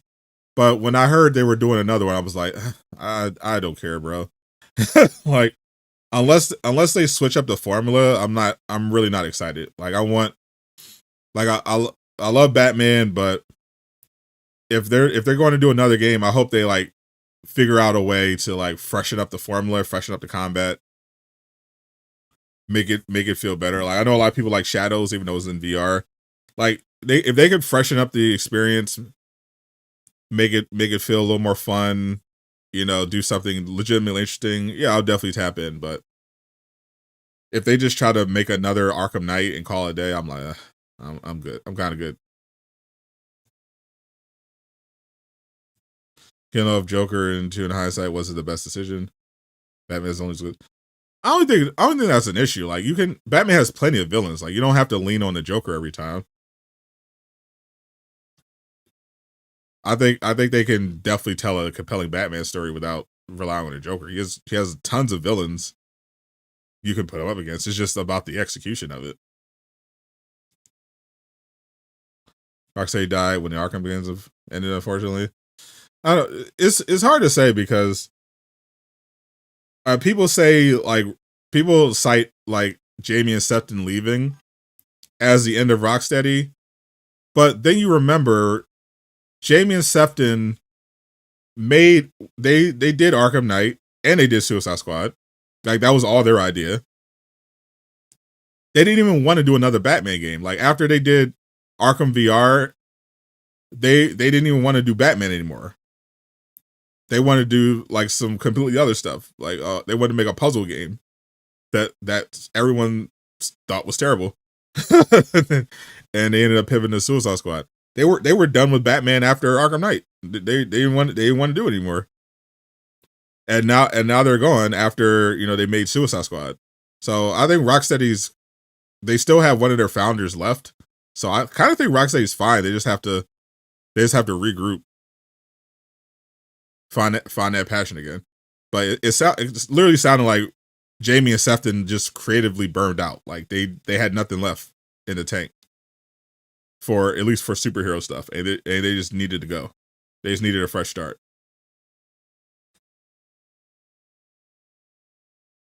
Yeah, DC has. Yeah, that would also help. Like, making a game around a character that's not Batman would definitely make things fresh, for sure. That's a cheat code right there.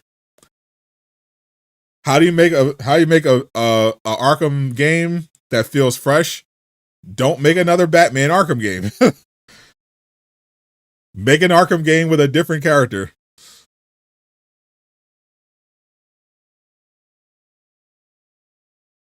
They actually use most of his villains well in the Arkham series. Joker can always be the main attraction. Exactly. Yeah, Superman's that's too obvious. I mean, let's be serious. They don't want money. They don't want that much money, you know. So you can't do Superman. I will say, if the James Gunn Superman movie is like a big hit, I think Zaslav is definitely going to be in James Gunn's office, telling him to get a Superman game off the ground. if they haven't already started one, for sure. So that's all the more reason to root for the Superman movie to do well. Because I think if it makes over $1 billion, I know exactly how Zaslav thinks. I know exactly how they think. They were like, oh, people love Superman. Oh, we got to make a Superman game. It might take a while, but it'll eventually get done. Gotham Knights release is bad timing. Yeah, it definitely should have released on. The time was fine. The development was just cursed, unfortunately.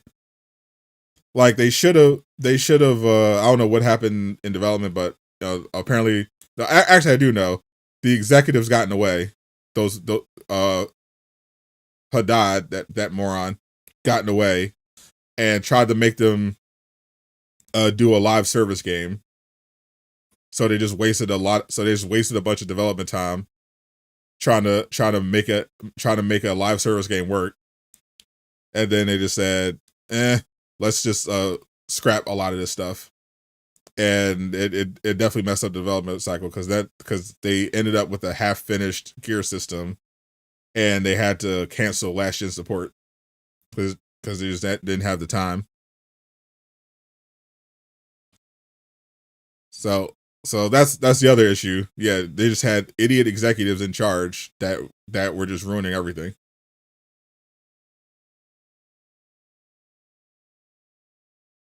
Gotham Knights was so forgettable. That's the problem. I still haven't forgotten about Gotham Knights. That's how unforgettable it was for me. I still remember how fun the co-op felt. I remember how well designed the open world was. How great some of the visuals were. How much people were excited about it. The insane amount of traffic it generated. How much potential was wasted.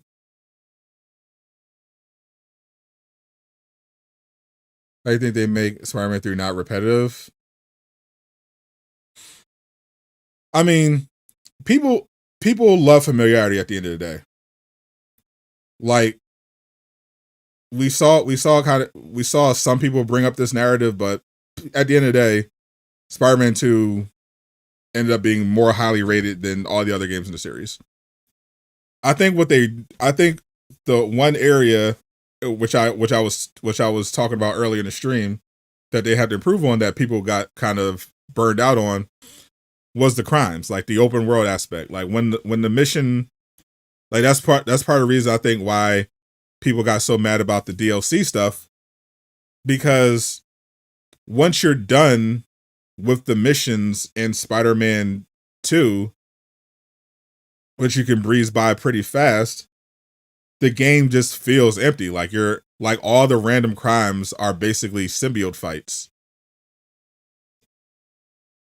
There's like there's nothing else after like 25 hours or so. There's like nothing else to discover really. They added the new game plus and the replay system and stuff like that, but yeah, there's no story DLC. The random crimes aren't good. Like they got to figure out their open world design and how they need to kind of take a cue from RPGs and try to, even if they need to shrink the city, the map size, like figure out a way to make the game just more replayable. There's no point in expanding the map if there's nothing to do in the new areas. You might as well shrink the map again.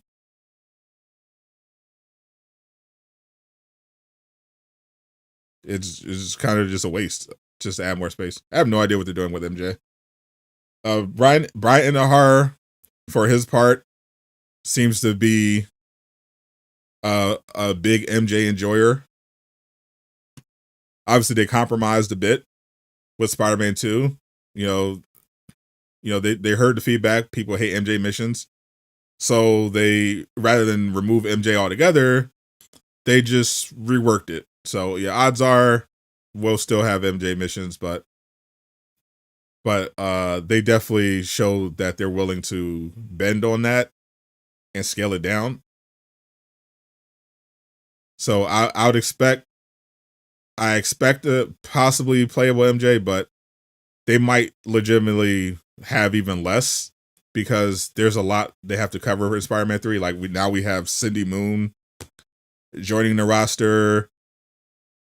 In addition to Miles and Peter, they're going to have to build up the Green Goblin or whatever an area. So they might legitimately not have time to be putting in with like a lot of MJ stuff. So there might even be like only one or two this time instead of 3. No idea on the release time of the Spider-Man 3. People complain about repetitive too much. In my opinion, people play COD, Fortnite. Yeah, for sure. Like the people who complain about repetitiveness, I don't really take it seriously because it's just not reflective in the numbers. Like, yeah, people play these live service games that are incredibly repetitive. Yeah, like I said, they play the same Call of Duty every year. They play Fortnite. Though, to be fair, Fortnite will add some cool wrinkles, but it's essentially still Fortnite. NBA 2K is literally just the same game every year, just worse. There are people who play like single player games. Like there are people who legitimately play like Arkham Knight or Spider-Man games. Like they'll replay them 30, 40, 100 times in a row.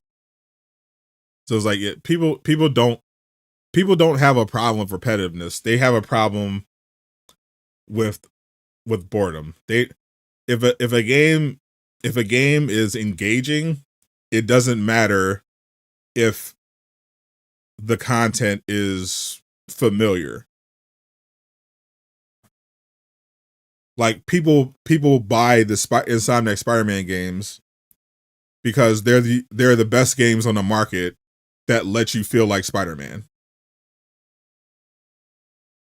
So even though, you know, they may have some issues with Spider-Man 2 or whatever, and they had their issues with Spider-Man PS4, they still came back for they still came back for Miles Morales. They still came back for Spider-Man 2 because at the end of the day, they're the only game in town. They want to swing around in open world as Spider-Man. They want to feel like Spider-Man, and Insomniac figured out how to let people feel like Spider-Man in an open world.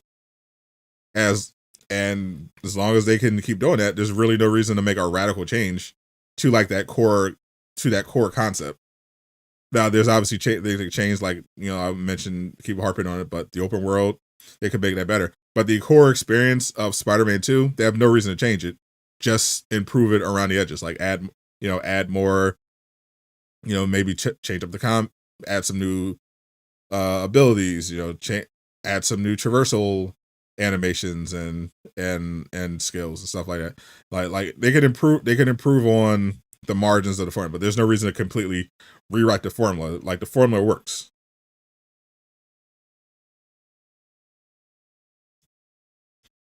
Instead of play, it was just Borderlands. I definitely replay it. If you missed it, it was really good for Borderlands 4. Insomniac always listens to feedback. We've seen that in all of the games so far.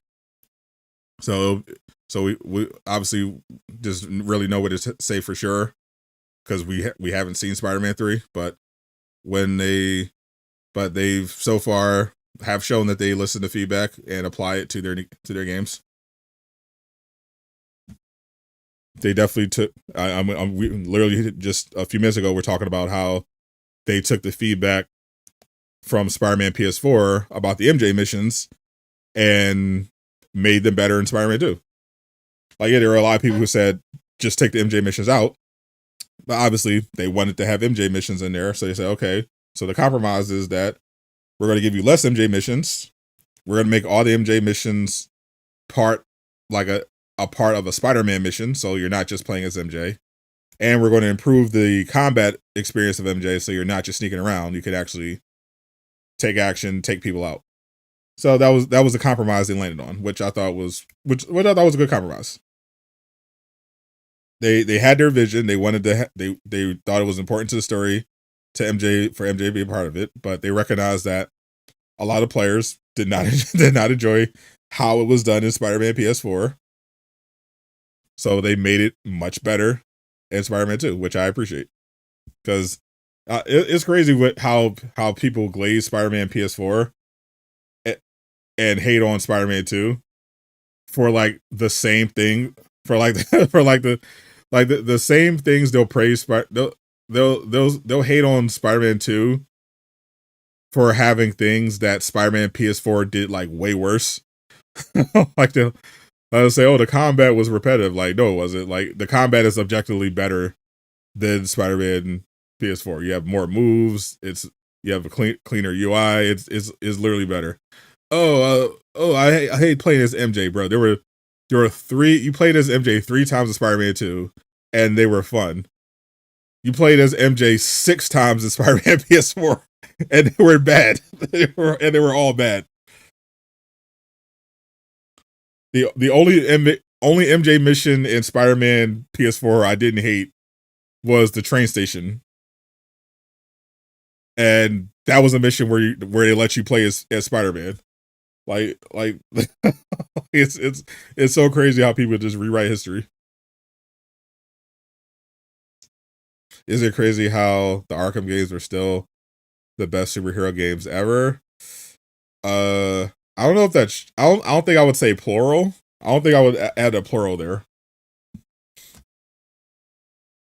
You can argue Arkham Knight, is the best. Arkham City is the best superhero game ever. I think it's definitely the highest rated superhero game ever.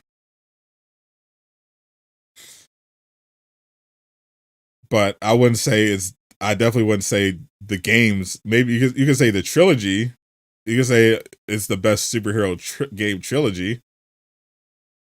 Though I'd argue overall, the Insomniac Spider-Man games have been better collectively.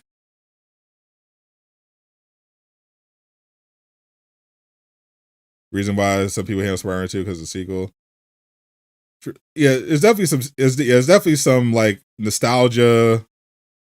You know, blinding people. Also, like social media is a lot more toxic than it was then. So a lot of people are like letting that shape their opinion.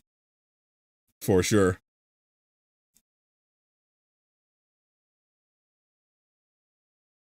Why do you think side missions of Spider-Man series don't focus on Spider-Man side villains? I mean, they do, but they clearly Insomniac also loves the idea of like character studies. Like they like to explore like different characters. Like they like to, especially for Spider-Man 2, they like to lean into the concept of the friendly neighborhood Spider-Man. Sometimes to the detriment, but rather than just having everything be a boss rush, they'll have these side stories where you meet interesting people and like get an insight into your life and different aspects of New York. And it kind of gives you that grounded feeling of like, oh, Spider-Man's like a part of the community. You know, they do that a lot with Miles. Less in Spider-Man 2. Less so with Peter. Peter's, you know, are just fairly straight up like you got the Sandman side missions, you had the Flame side quests with obviously that leads to Carnage.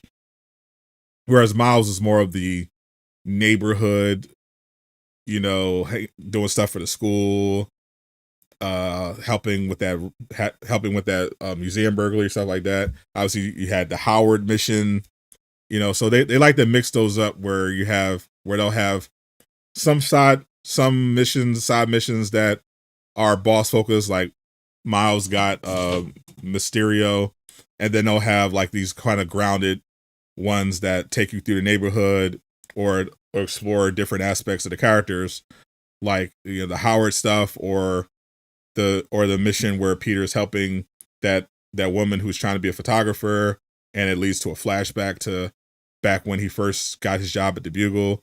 You know, so they seem to just mix it up. You tired of repetition? You know, played the story game 32 times. Facts. Yeah, no matter how much people complain, especially Spider-Man fans, no matter how much they bitch, they always come back. Like I like I remember a time when a lot of people were hating on Spider-Man PS4. Like there came a time when they turned on it. They were hating on it from the very beginning, because, you know, Insomniac, a lot of them didn't know about Insomniac, and were just hating on it every step of the way. Then when it became a massive hit, they jumped on the bandwagon. But then afterwards, it was like, oh well, is it really that good? MJ missions, the DLC, was it really that good?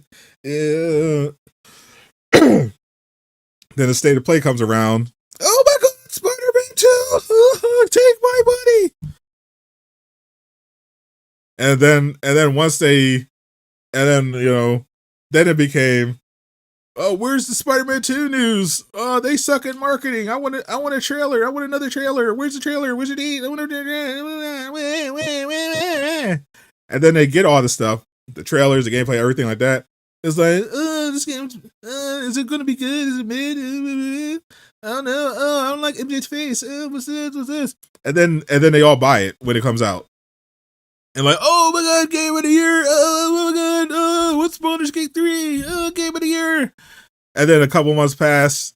And then it's like, you know what? It wasn't even that good, man. I'd rather have Wolverine now.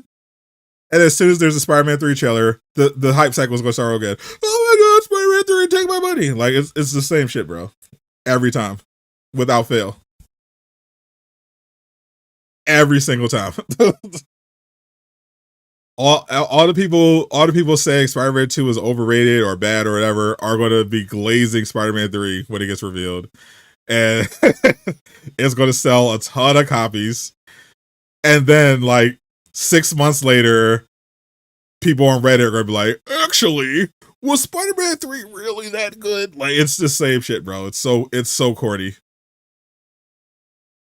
They do this every time. It's so corny.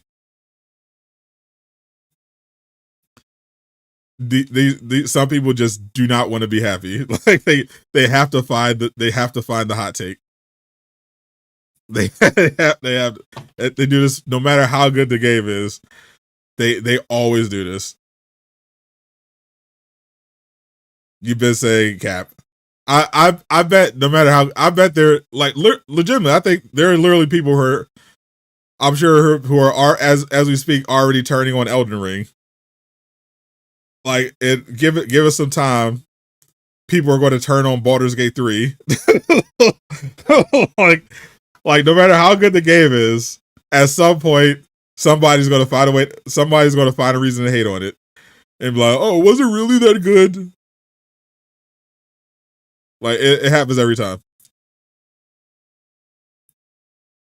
Especially with Spider-Man, bro. It literally happens every time.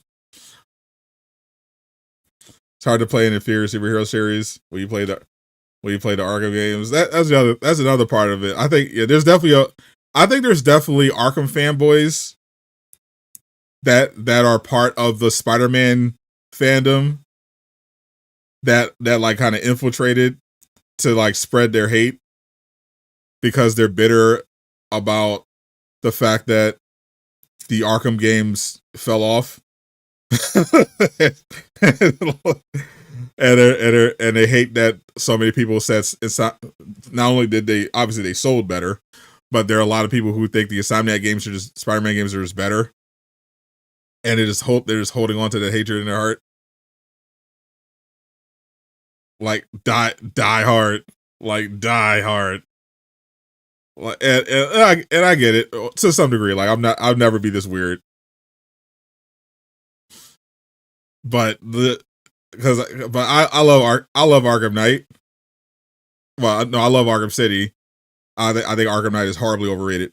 But even though Arkham City was my favorite superhero game ever, I can also acknowledge that the Insomniac Spider-Man games are better. It's a better series of games. When all is said and done, Spider-Man PS4, Spider-Man Miles Morales, Spider-Man 2, and Spider-Man 3 are going to be better than Arkham Asylum, Arkham City, Arkham Knight, Arkham Origins, and Suicide Squad. It just is what it is, bro. The Arkham versus the Arkham versus is washed, bro. I hope they come back, but it's not been good, bro. It's been a tough 9 years, bro. I understand, but you got to let the hate out of your heart. Spider-Man is just better. The games are just over. The series is better, and Spider-Man would beat Batman in a fight.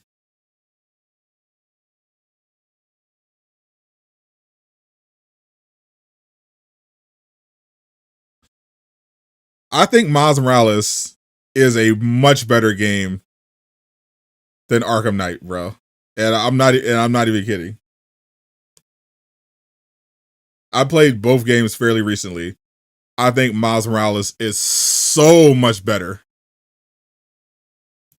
My main issue with Miles Morales is that it was a spinoff game, so it was shorter. But I loved Miles Morales. I thought it was an amazing game. I thought it improved on Spider-Man PS4 in almost every way. It was such an underrated game. It was such a great upgrade. Like obviously, no load times because it was a PS5 launch title, but the visuals were better. The web swinging was so much better. It was so good, so clean, so dynamic. It didn't have like a ton of fluff. It was just, to the point it was short, but it was like straight. It was straight to the point.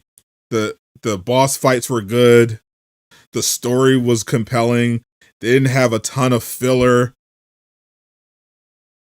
It just had one main story arc, some fun side stuff, and it then just clog it full of just slop just to have stuff in there. It had dynamic weather. It was just such a good game.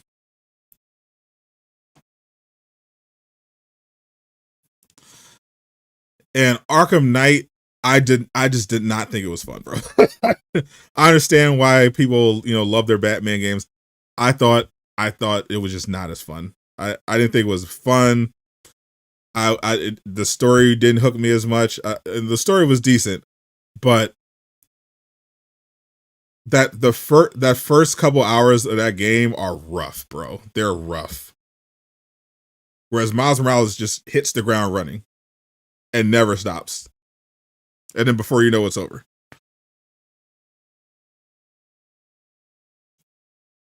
Like the Batmobile simulator did not do it for me. If you enjoyed the Batmobile stuff, obviously you'll have a different opinion. But I thought the Batmobile sections of the game, which was almost all of the game for the first half, it just wasn't fun. I thought it was bad.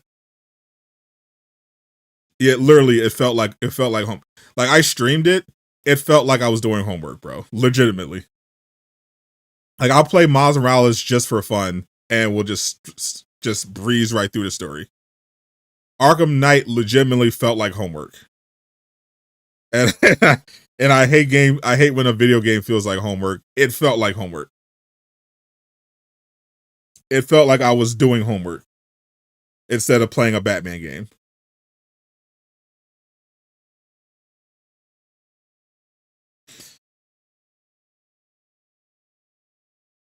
The way they brought Jason in wasn't even accurate.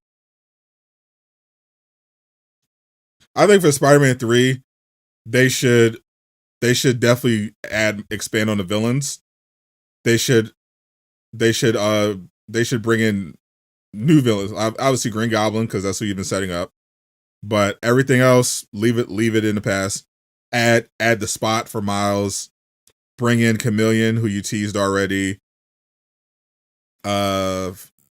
If they got to do DLC to finish Carnage, but you got to finish off Carnage storyline. But for the main game, I want Green Goblin.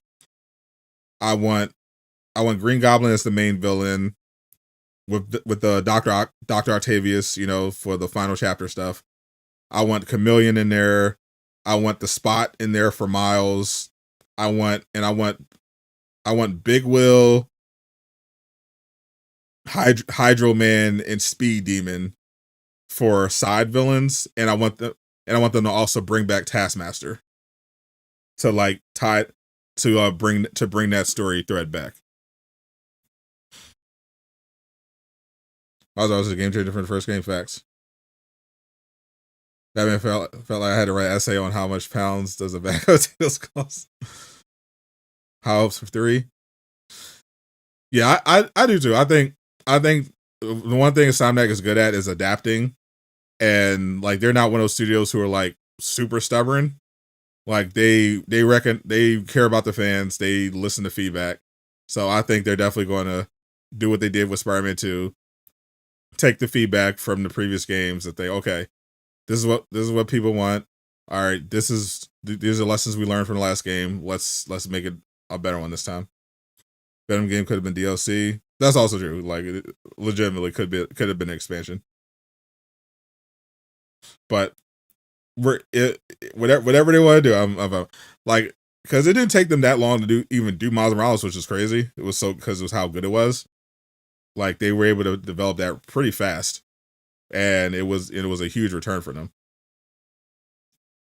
That the show's been over for over an hour. Actually, yeah, actually it's like 6 o'clock. So it's almost 6:30 now. So I gotta get out of here. I will work on another video for tomorrow. I should have that done by tomorrow afternoon, and then I'm gonna go watch Thunderbolts. Looking out for that, and then I'm thinking of doing the stream on my birthday, and then just chilling the rest of the week. We'll see how it is. Maybe I'll throw up a poll, but I'll catch y'all next time. I'm Sadot the Gamer signing out. Peace, everybody.